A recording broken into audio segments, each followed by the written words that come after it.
Hi, everybody, good to be with you as always. The other day, I was asking Siri on my phone for some directions somewhere. And when she gave them, I said, "Well, thank you, Siri." And I caught myself in my tracks. I thought, wow, you're thanking the computer. Is that really sane? And I realized that it is, because when you give thanks, it's not simply for the giver of the thing you're thanking, but it's a gift to yourself, because the thanks have to go through you.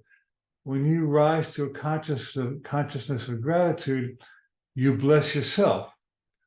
Whether or not the recipient is a person or a machine or a person who doesn't get it or receive it, everything you give to yourself in the moment you're giving it. And that's for better or for worse. So if you're angry at somebody, you're upset, that anger is working on you irrespective of what's happening to the other person. I think Wayne Dyer used to say that resentment is like taking a spoonful of poison and then waiting for the other person to die, because it's yourself you're poisoning. And physiologists tell us that when you get angry or upset, all kinds of toxins and hormones get shot into your system that make you sick and shorten your life and do all kinds of bad things that you don't want, because you're receiving what you're giving in the moment you're giving it. Now, on the happy flip side, when you're giving gratitude or appreciation or acknowledgement or validation to somebody, in the very moment you're giving it, you become blessed by your giving it. So what happens to it after you give is not really the issue. What happens, the issue is what you're giving and what happens to you while you're giving it. There was a famous female Zen master named Sono many years ago, and she had one teaching: thank you for everything. I have no complaint whatsoever. So somebody would come to her with a marital problem. Here's your mantra: thank you for everything. I have no complaint whatsoever. Someone would come with a physical problem. Thank you for everything. I have no complaint whatsoever. Someone would come with a financial problem. Thank you for everything. I have no complaint whatsoever. Now, there's metaphysics behind this, because whatever consciousness you're in, you're getting more of. Coaching client came to me the other day and said, "Well, I'm waiting for this certain break, certain contract in my business. I'm waiting. It's not happening. I'm really upset." And I explained that waiting is a state of mind that begets more of the same state of mind. Any state of your mind you're in becomes a magnet. You magnetize more of the same experience. So the more you wait, and you probably noticed, the more waiting you get to wait. The more you're content in a given moment, the more you feel content. So every thought you're thinking is an investment in more of the same. It's like today's thoughts are previews, are coming attractions of tomorrow's experience. I knew a guy named Jeffrey, and his whole spiritual path was gratitude. I hung out with him for a day. Oh, thank you to the waitress. Thank you to the policeman directing traffic. Thank you to the custodian. Thank you to, he just went around thanking people all day long. And this guy lived in a very high state of consciousness, because he was continually cultivating gratitude.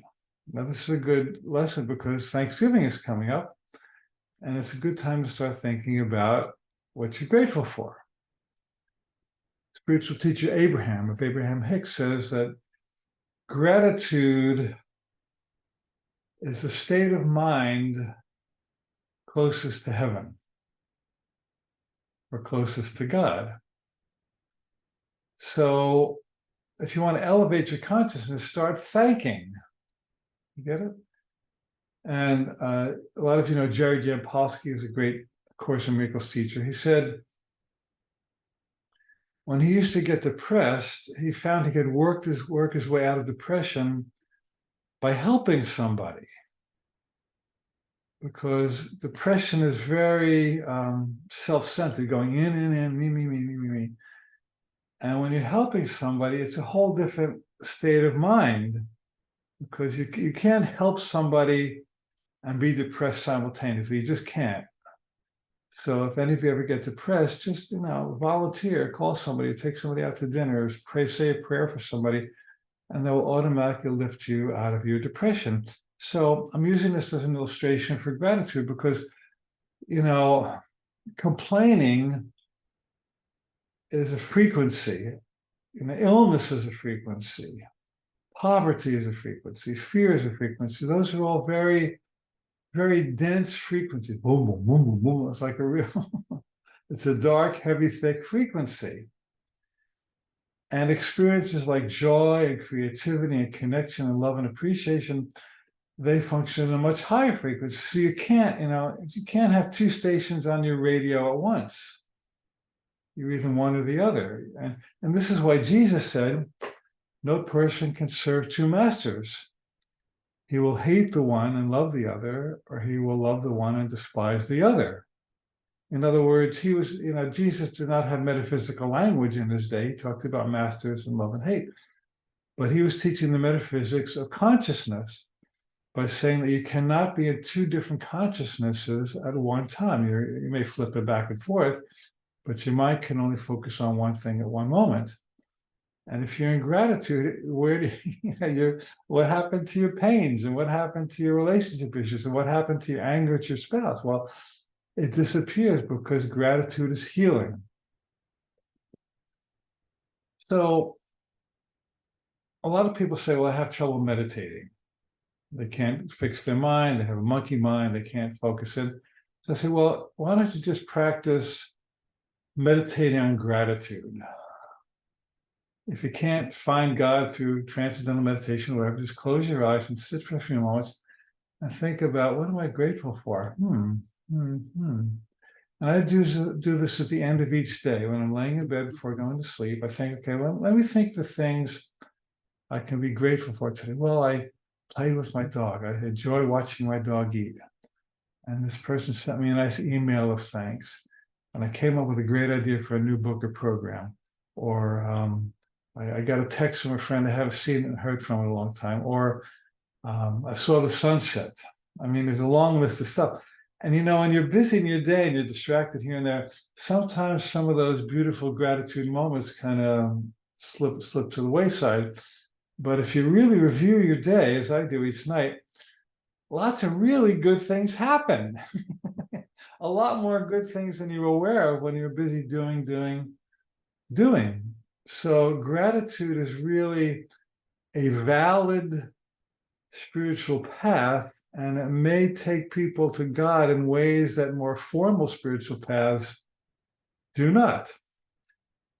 It's also a great turnaround technique. So years ago, I had this girlfriend, and we got into an argument about something, and we were both Course in Miracles students. She said, well, let's stop. And she said, let's just talk about what we're grateful for. So she began, and I followed, and we went on for a few minutes about why we were together and why we appreciate each other. And the argument disappeared. You can't be arguing and thanking each other at the same time. It's just not possible. In fact, I think we even forgot about what we were arguing about. That's how silly it was. So, God has given us a great gift in the power of appreciation. And I think the deepest appreciation is for ourselves. That's not egotistical. It's actually necessary. In other words, even if you're appreciating everybody out there and you're not appreciating yourself, you're really missing the point, because self-love, self-honoring, self-validation is really the platform for all good work in the world, all spiritual progress. Jesus said, love your neighbor as yourself. But a lot of us are really good at loving our neighbors, but not ourselves. So if you're not a happy person and you're putting yourself down and judging and belittling yourself, you're not going to be a very effective person in the world because your consciousness sucks. Pardon me. That you're sort of in this vortex where you're kind of sucking, going into a rabbit hole and going down, down, down, and you're walking around with a little cloud around your head. People can't get through that cloud, and you can't see how to help people clearly either. So this is why self-love is really the necessary ingredient for any kind of productive work in the world, because when you're happy with yourself and you appreciate yourself and you accept yourself, your whole frequency changes. And in that frequency, you're fully capable to be with other people and enjoy them or help them or support them or whatever you're doing. Even if you have a simple job. We had a lady in our coach training program, and she was the complaint department for an electric company in the Northeast. She'd been there for like 10 years. And she came to coaching because she was tired of listening to people complaining. And she wanted to become a holistic life coach, which I'll tell you about in a moment. And she took the training and she learned the skills of reflective listening, of really listening carefully and being with the person, honoring the person who's speaking. And also the skill of validation, which means letting people be right, not arguing with them and honoring them for who they are instead of trying to change them or deny what they're saying or doing. And after the training, she went back to her job. She said, I love my job now. She said, I was going to quit, but I'm going to stay. She said, I'm going to stay. She said, I'm developing really loving relationships with these clients, even if they're complaining about something. Before I just sort of shuffle them off to another department, I listen to them and I chat with them and I get to know them a bit and I ask them questions and we develop a relationship in a short time. And I'm really enjoying being with my customers now. So she flipped herself from a resistant attitude to an accepting and appreciating attitude. And she stayed in that job. She didn't need to leave because she rose from a consciousness of resistance to a consciousness of gratitude. Now, we all need to do that. We could probably all be more grateful, couldn't we? Even if you're a grateful person. I mean, there's always something more you could be grateful for, beginning with yourself. So how about this week you make it your meditation to sit for a few minutes each day at the beginning and or the end of the day and say, this is what I love about myself. I'm a good person. I have a good heart. I care. I'm sensitive. I want to help people. I have creative ideas. I've been doing work on my spiritual path. I'm trying to shift my life for the better. God made me unique. I have ideas and intuitions and visions that no one else has. And then you think about your unique gifts. What do you like to do that maybe not a lot of other people could do and nobody could do in your way? I mean, get established in the joy of your uniqueness. Even if you're weird, you're uniquely weird. And the weird is wonderful. A lot of people complain, I'm weird, I don't fit in. Well, guess what? You're not supposed to fit in. There's a movie called What a Girl Wants, a really cute little movie with Colin Firth and some other good actresses. And it's about an American girl who has a British father, and she's going to visit him. And she's busy he's kind of British royalty, so to speak, and she's trying to become another person. And her boyfriend notices this, and he says to her, why are you trying to fit in when you were born to stand out? I could say that to you, couldn't I?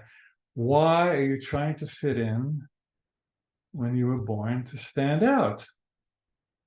And so a lot of people who come to my classes think they're weird because they don't belong to this planet. Nobody does. You don't. I saw a great bumper sticker, just visiting this planet, which means that you're a spiritual being. It's just stopping by here for a while. It's not your home. You'll never feel at home in the world because it's not your home. You don't belong here. And so how about celebrating your uniqueness? How about, I'm so happy I'm weird because to me, normalcy is a deficit. I don't want to be normal. I don't want to be the same as everybody. A lot of people do that and they're not really happy. I want to be happy in my own unique weirdness. I'm going to find other people who are weird like me, and we're going to have a big party, which is what a lot of spiritual support groups constitute. So how about self-gratitude, self-love, self-appreciation, self-acceptance, and self-celebration? Not just accepting yourself or being thankful for yourself, but celebrating yourself, wearing the colors you like, or taking the job you like, hanging out with the people you like, living where you like. How about living the life that matches your highest vision and your imagination? How grateful would you be to be able to do that? Okay, we're going to have a nice meditation club, but I do want to tell you, our coach training is coming up in January. It's an amazing 6-month program. We take a group of very committed people. We go very deep. It's a small group, maybe 24-ish. And I work intensively with you to develop life coaching skills, which you become a professional life coach or part-time, or coaching skills into your regular life, as this woman at the electric company did. And it's a very intensive, intimate, life-changing program for the coaches and your clients. So we're filling up. We usually fill up 2 or 3 months in advance. So if you'd like to come play with me for 6 months, go to alancohen.com and we'll get you in for January. Okay, so let us close as we often do with a moment of knowing. So close your eyes if you would with me. Thank you, Spirit. Us being able to be together like this. What a wonderful technology we have that I could sit in my little room here and you're all around the world and you get to see this and I get to feel your energy in return. How cool is that? Thank you for my life. Thank you for my health. Maybe I'm not perfectly healthy, but I got a lot of good things going for me. Thank you for the people in my life who love me. And even if you have just 1 or 2 or 3 people who really get you, who understand you, who you can be yourself with, that's a blessing. Thank you for the nature around me. A lot of us walk in nature, or go to the beach, or go to the forest, see flowers, animals. A lot of us have pets. Thank you for my pets who bless me on a daily basis. Thank you for music. Thank you for my spiritual path. Thank you for my spiritual practices. Maybe I do yoga, Tai Chi, Course in Miracles. These gifts have come to earth from God to relieve our suffering and bring us closer to heaven even while we walk the earth. Take a moment now. What else can you sincerely say thank you, Spirit, for?